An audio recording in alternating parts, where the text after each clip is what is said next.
প্রিয় শিক্ষার্থীরা, আজ আমরা করব চতুর্থ শ্রেণীর পরিবেশ বিষয়ের প্রশ্ন সেট অনুশীলন।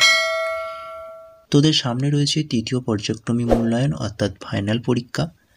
আর এই প্রশ্নগুলো অনুশীলন করলে পরীক্ষায় কমন না পেয়ে উপায় নেই। তাহলে চল শুরু করি। একের দাগের প্রথমে দেখ, শূন্যস্থান পূরণ করো। 1 × 5 = 5। ক, জীবাণু থেকে খাবারকে বাঁচায় ড্যাশ। সঠিক উত্তর হবে জীবাণু থেকে খাবারকে বাঁচায় নুন। খ, ড্যাশ পাতায় পুঁথি লেখা হতো। এটা তোরা জানিস, সঠিক উত্তর হবে তাল। তাল পাতায় পুঁথি লেখা হতো। গ, একই পরিবারের শাখা পোশাকে একসঙ্গে ড্যাশ বলে। সঠিক উত্তর হবে একই পরিবারের শাখা পোশাকে একসঙ্গে আত্মীয় বলে বা আত্মীয় বলে। তোরা উচ্চারণ করবি আত্মীয়। ওকে। ঘ, ড্যাশ সূর্য মন্দির পৃথিবী বিখ্যাত। সঠিক উত্তর হবে কোণারক। কোণারক সূর্য মন্দির পৃথিবী বিখ্যাত। কি বললাম? কোণারক। নামটা অবশ্যই মনে রাখবি। ওখান থেকে, ভারতে ড্যাশ এক সময় গোটা পৃথিবীতে বিক্রি হতো। এই প্রশ্নটাও তোমরা ভালো করে অবশ্যই করবি। ভারতের মশলা, সঠিক উত্তর হবে মশলা, অর্থাৎ ভারতের মশলায় এক সময় গোটা পৃথিবীতে বিক্রি হতো। চল দুয়ের দাগে বলা হয়েছে সঠিক উত্তরটির মাথায় ঠিক চিহ্ন দাও। 1 × 5 = 5। ক, চা হলো এক প্রকার ফল, ফুল, পানীয় জাতীয় খাবার। তোরা সঠিক উত্তর নিশ্চয়ই তোরা জানিস, চা হলো এক প্রকার পানীয় জাতীয় খাবার। কেন না, চাটাকে আমাকে পান করে খেতে হয়, তাই পানীয় জাতীয় খাবার। খ, ফসল কাটাবার জন্য নিড়ানি কাস্তে লাঙল যন্ত্র ব্যবহার করা হয়। সঠিক উত্তর হবে ফসল কাটার জন্য আমরা কাস্তে যন্ত্রটি ব্যবহার করে থাকি। তাহলে সঠিক উত্তর হবে কাস্তে। গ, মহিষ, বাঘ, হাতিকে গবাদি পশু বলে। সঠিক উত্তর হবে কি বলতো? সঠিক উত্তর হবে মহিষ, অর্থাৎ মহিষকে গবাদি পশু বলে। চলো পরের প্রশ্ন অর্থাৎ ঘ, বড়দিন উপলক্ষে তৈরি বিশেষ খাবার হলো পায়েস, কেক, খিচুড়ি। সঠিক উত্তর হবে বড়দিন উপলক্ষে তৈরি বিশেষ খাবার হলো কেক। তাহলে সঠিক উত্তর কি হবে? কেক।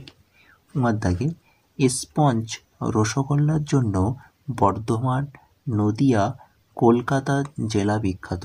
সঠিক উত্তর হবে স্পঞ্জ রসগোল্লার জন্য কলকাতা জেলা বিখ্যাত। তাহলে সঠিক উত্তর হবে কলকাতা। চলো তিনের দাগে বলা হয়েছে নিচের বাক্যগুলির ভুল সংশোধন করো। এখানেও তোমাদের 5টি করতে হবে। 1 × 5 = 5। প্রথম প্রশ্ন, দুধ অত্যন্ত অপুষ্টিকর পানীয়। তোমরা উত্তরটা সবাই জানো, দুধ অত্যন্ত পুষ্টিকর পানীয়।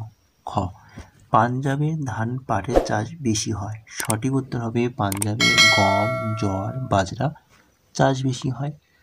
গ, বাঘ খুব শান্ত স্বভাবের প্রাণী। সঠিক উত্তর হবে গরু খুব শান্ত স্বভাবের প্রাণী। ঘ, কোদাল দিয়ে ফসল কাটা হয়। সঠিক উত্তর হবে কাস্তে দিয়ে ফসল কাটা হয়। উঙা, আমাদের সমাজে ছেলে মেয়ের ভূমিকা অসমান।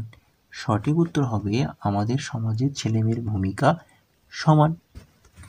চলো চারের দাগে বলা হয়েছে নিচের বক্তব্যগুলি লক্ষ্য করে কি কি সমস্যা হতে পারে লেখো। 1 × 5 = 5। তো দেখে নাও, প্রথম প্রশ্ন ছিল নোংরা জলে নিয়মিত স্নান। কি কি সমস্যা হতে পারে? না, নোংরা জলে নিয়মিত স্নান করলে আমাদের চর্মরোগ হবে। খ, নোংরা পুকুরে জল পান করা। সঠিক উত্তর হবে পেটের অসুখ। গ, কৃষিক্ষেত্রে প্রচুর রাসায়নিক সার ব্যবহার, ফলে কি হয়? ফলে মাটি দূষণ হয়। ঘ, গাড়ি ও কলকারখানা কালো ধোঁয়া থেকে কি সমস্যা হয়? বায়ু দূষণ হয়। এবং উঙার দাগে, কলকারখানার বর্জ্য খাল নদীর জলে মিশলে কি হবে?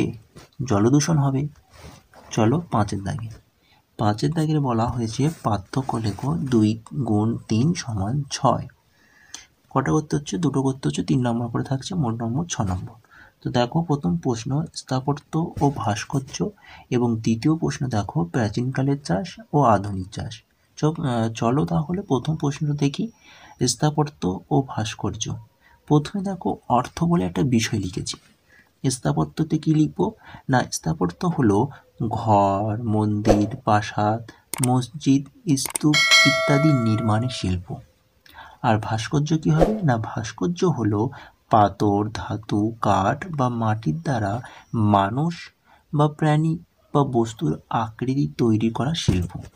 চলো 2 নম্বর পয়েন্ট অর্থাৎ উদ্দেশ্য। স্থাপত্য ঘরে কি লিখব, মানুষের বসবাস, উপাসনা বা ব্যবহারিক কাজের জন্য নির্মিত হয়। ভাস্কর্য ঘরে কি লিখব, প্রকাশ ও অলঙ্কার ও বিভিন্ন স্মারক হিসাবে তৈরি করা হয়। চলো পরের পয়েন্ট, উপকরণ। স্থাপত্য ঘরে লিখব ইট, পাথর, বালি, চুন, সিমেন্ট ইত্যাদি দিয়ে তৈরি। ভাস্কর্য কি তৈরি না, পাথর, ধাতু, মাটি, কাঠ ইত্যাদি। পরের পয়েন্ট লিখব আমরা উদাহরণ।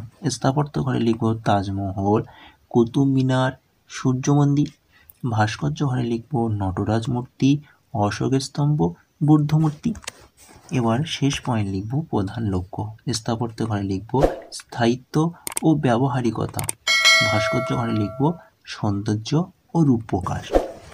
এবার আমরা ক্ষয়ের দাগের প্রশ্নটা দেখে নিই। চলো, ক্ষয়ের দাগের প্রশ্ন কি ছিল, যে প্রাচীনকালের চাষ আর আধুনিক চাষের মধ্যে পার্থক্য। প্রথম পয়েন্ট করবে তোমরা উপকরণ। বলে প্রাচীনকালের চাষের ঘরে কি লিখবে, নাঙল, গরু, কাঠের যন্ত্র ব্যবহার করা হতো, কিন্তু এখন অর্থাৎ আধুনিক চাষের ক্ষেত্রে ট্রাক্টর, পাওয়ার টিলার, আধুনিক যন্ত্র ব্যবহার করা হয়। 2 নম্বর পয়েন্ট সেচ ব্যবস্থা। প্রাচীনকালের চাষ বৃষ্টি ও নদীর জলের উপর নির্ভরশীল ছিল। আধুনিক চাষের ক্ষেত্রে কি হবে না, টিউবওয়েল, মোটর, স্প্রিংকলার ইত্যাদি ব্যবহৃত হয়। 3 নম্বর পয়েন্ট করবে বীজ ও সার। প্রাচীনকালের চাষের ঘরে লিখবে দেশি বীজ ও জৈব সার ব্যবহৃত হতো, কিন্তু আধুনিক চাষের ক্ষেত্রে কি হয়, উন্নত মানের বীজ ও রাসায়নিক সার ব্যবহৃত হয়। পরের পয়েন্ট লিখবে ফসল উৎপাদন। প্রাচীনকালের চাষে কম পরিমাণে ফসল হতো, কিন্তু আধুনিক চাষে বেশি পরিমাণ ফসল হয়। তারপর পয়েন্ট লিখবে পরিশ্রম ও সময়। প্রাচীনকালে পরিশ্রম কি হয়, পরিশ্রমটাকে বেশি দিতে হতো, ফলে সময় লাগতো বেশি, কিন্তু আধুনিক চাষে কম সময়ে কম পরিশ্রমে বেশি ফলন হয়। হয়ে গেল। চলো পরের দাগে অর্থাৎ 6 দাগে টিকা লেখো 2 × 3 = 6। প্রথম টিকা মহাত্মা গান্ধী এবং দ্বিতীয় টিকা আমাদের করতে হবে বিষ্ণুইদের গল্প। চলো প্রথম টিকা দেখে নিই মহাত্মা গান্ধী সম্পর্কে। মহাত্মা গান্ধী ভারতের জাতির জনক বলা হয়। তার আসল নাম মোহনদাস করমচাঁদ গান্ধী। তিনি সত্য ও অহিংসার পথে দেশকে স্বাধীনভাবে অর্থাৎ স্বাধীনতার পথে পরিচালিত করেছিলেন। ইংরেজদের বিরুদ্ধে তিনি অসহযোগ ও আন্দোলনের মাধ্যমে ভারতের স্বাধীনতা অর্জনে গুরুত্বপূর্ণ ভূমিকা নেন। তাকে মানুষ ভালোবেসে মহাত্মা বলে ডাকে। পরের প্রশ্ন ছিল বিষ্ণুইদের গল্প, দেখে নাও। অনেক বছর আগে রাজস্থানে একটি গ্রামে বিষ্ণুই সম্প্রদায় বাস করতেন। তারা গাছপালা ও প্রাণীদের খুব ভালোবাসত। একদিন রাজ্যের সৈন্যরা রাজপ্রাসাদ বানানোর জন্য সেই গ্রামে গাছ কাটা শুরু করে। তখন এক বিষ্ণুই মহিলা অমৃতা দেবী গাছ রক্ষা করতে গিয়ে গাছকে জড়িয়ে ধরেন এবং প্রাণ দেন। তার উদাহরণ দেখে গ্রামে আরও অনেক বিষ্ণুই মানুষ গাছ বাঁচাতে নিজের প্রাণ উৎসর্গ করেন। এই ঘটনার ফলে রাজা গাছ কাটা বন্ধ করে দেন। বিষ্ণুইদের এই সাহস ও প্রকৃত প্রেম আমাদের শেখায় গাছ আমাদের বন্ধু, তাদের রক্ষা করা আমাদের কর্তব্য। চলো 7 দাগের এক কথায় উত্তর দাও। 1 × 7 = 7। প্রথম প্রশ্ন, পশ্চিমবঙ্গের কয়েকটি বিখ্যাত মিষ্টির নাম লেখো। সঠিক উত্তর হবে মিহিদানা, রসগোল্লা, সরভাজা। খ, মমি কাকে বলে? মিশরীয়দের রাজা রানীদের মৃতদেহকে ওষুধ মাখিয়ে সংরক্ষণ করার পদ্ধতিকে মমি বলে। গ, টেরাকোটার কাজ কোন কোন জেলা বিখ্যাত বা কোন জেলাতে দেখা যায়? সঠিক উত্তর হবে বাঁকুড়া জেলা। ঘ, জল কী কী কাজে লাগে? যেমন পান করা কাজে লাগে, ধৌত করা অর্থাৎ কোনো কিছু ধুইতে আমাদের ব্যবহার করি, এছাড়াও শিল্প ও কৃষিকাজে ব্যবহৃত হয়। উঙা, মফলং পবিত্র ভূমি কোথায় অবস্থিত? সঠিক উত্তর হবে মেঘালয় রাজ্যে। চ, কী পেলে গাছ খুব তাড়াতাড়ি বাড়ে? সঠিক উত্তর হবে সার। বঙ্গি জ, জমিতে লাঙল দেওয়ার কাজে কোন কোন পশুকে ব্যবহার করা হতো? সঠিক উত্তর হবে বলদ, মানে বলদ গরু, উট আর মহিষ। চলো পরের পেজে বলা হয়েছে 8 দাগের বাম স্তম্ভের সঙ্গে ডান স্তম্ভ মেলাও 1 গুণ 6 সমান 6। যেমন জলপাইগুড়ি, সঠিক উত্তর হবে রাজা ভাত খাওয়া প্রকৃত বিজ্ঞান কেন্দ্র, তাহলে এখান থেকে এটা হবে। তারপর দেখো তাজমহল অ্যাকচুয়ালি হবে সৌধ। ব্রতচারী হবে গুরুদয় দত্ত। আচ্ছা, সত্যগ্রহ সঠিক উত্তর হবে এখানে গান্ধীজি। আরাওয়ালি জঙ্গল কী হবে বলো তো? আরাওয়ালি জঙ্গলটা হবে অজিত কুমার ব্যানার্জি।